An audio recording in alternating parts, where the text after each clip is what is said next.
Yeah, I mean, look, she spent 68 million so far, just on TV. Spent 68 million so far, 59 million by DeSantis, and we spent 12.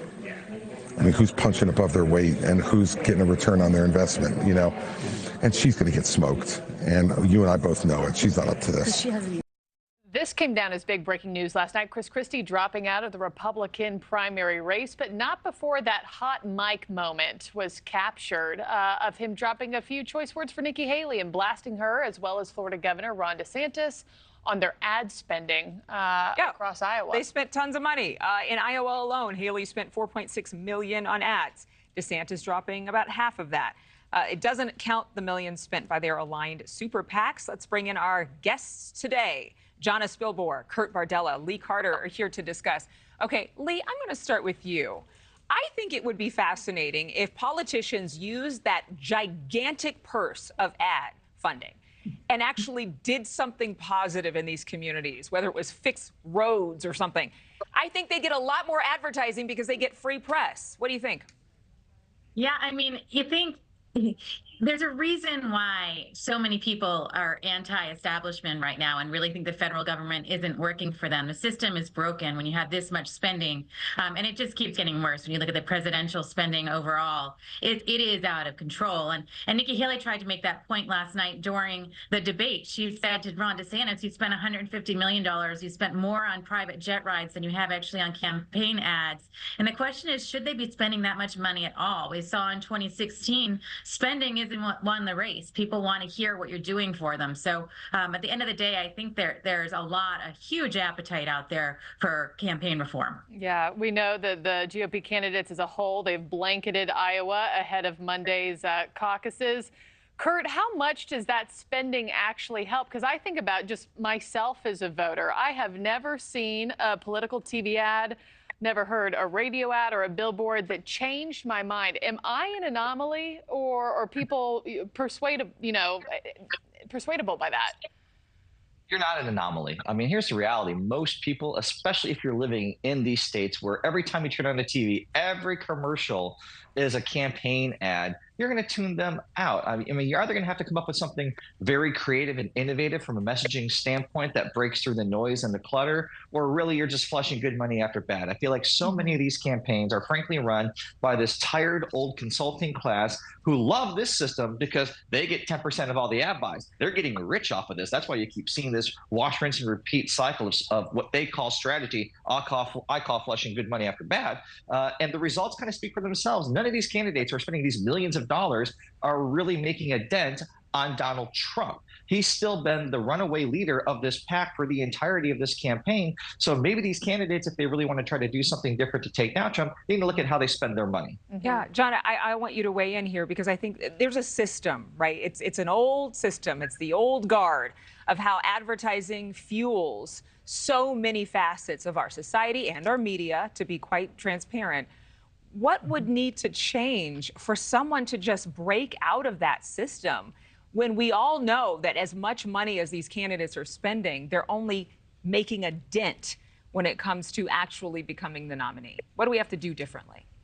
You know, I think we did something differently. And by we, I mean Donald Trump. He sort of changed the game in how much coverage these candidates and politicians get on television. And he changed the game in terms of, you know, nowadays, if you can't get your message across on social media because social media is going to shut you down, now you have an opportunity, well, you've always had an opportunity to buy your First Amendment rights back. And that's what I think these politicians are doing. They're paying for the right to say what they want to say, as often as they want to say it, where they want to say it. And maybe it's a shame. I really like the point that was made earlier that too bad they're not taking all this money and doing some good that would really help the communities and probably help elevate them. But for right now, I think since a lot of politicians don't trust that they're going to get the coverage they deserve, they're buying it. And that's why we're seeing this kind of ad spending. And, you know, we keep playing this soundbite and, you know, all networks playing this hot mic moment from Christie last night. You were making a good point earlier this morning. I don't think he cares. I don't think he would have gives a said rip. it on a hot mic, on a That was a non-mic. hot mic moment. I think he would have said that to her face right there on stage. So anyway, that's ads. Let's take us all to Capitol Hill now. Some House Republicans already floating the idea of ousting Speaker Mike Johnson just a few months after the historic ouster of former Speaker Kevin McCarthy. Their frustration is all over Johnson's new budget deal with Democrats, which some conservative members are slamming for not containing steeper spending cuts. Kurt, I'll go back to you on this one. Does he face the same fate that McCarthy did, at the beginning of the year? What do you think? Yeah, there's no scenario, in my opinion, where Mike Johnson is the Speaker of the House by the end of this year. Really? Republicans in the House seem caught in this trap that they have made for themselves, where they get upset at their leader for negotiating with the White House and Senate Democrats to pass something to stop a shutdown. That leader is in an impossible situation because we do have, whether the Republicans like it or not, a Democrat-run Senate, a Democrat-run White House. Legislating is about compromise, ultimately. And if you want to get something done, you're going to have to abandon this my way or the highway approach. And ultimately, the person in charge ends up caving, having to make some concessions. The 10 or 12 members of the Republican conference that are the furthest to the right, they get upset because we have such a small Republican majority. Any one of them can now call for a motion to vacate the speakership, and then the House gets thrown into turmoil, and it's a cycle that just keeps repeating itself over and over again. It's why so many people, when McCarthy went down, weren't really jumping at the bit to replace him per se, because it's a terrible job, and there's really no path to success in it. But he's the one that came up with the rule that allows this to happen. Correct. He made the compromise, opening Pandora's box. So where do we go from here, Lee?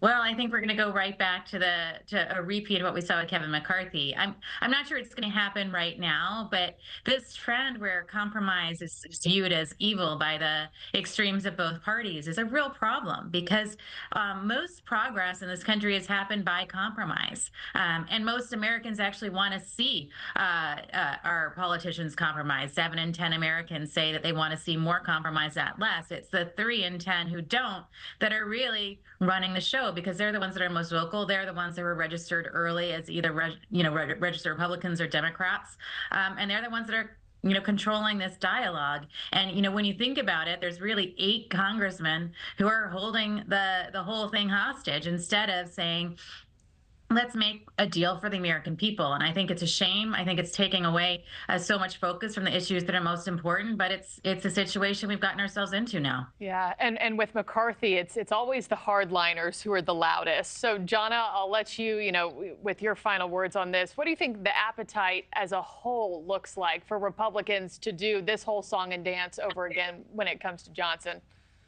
I'm chuckling, even though it's not funny, because Mike Johnson hasn't even had a chance to get through the entire employee manual yet. I mean, it's been that soon. And I think Republicans, conservatives really need to keep their eye on the prize. And the eye on the prize is, let's hang on until 2024 when we can change who's in the White House and not, be bogged down with any of this kind of minutia. So I don't know where this is going to go, but we do have a bigger picture here. And I think Republicans need to keep their eye on that. Jonna, Kurt, Lee, thank you guys for being here. We appreciate your time.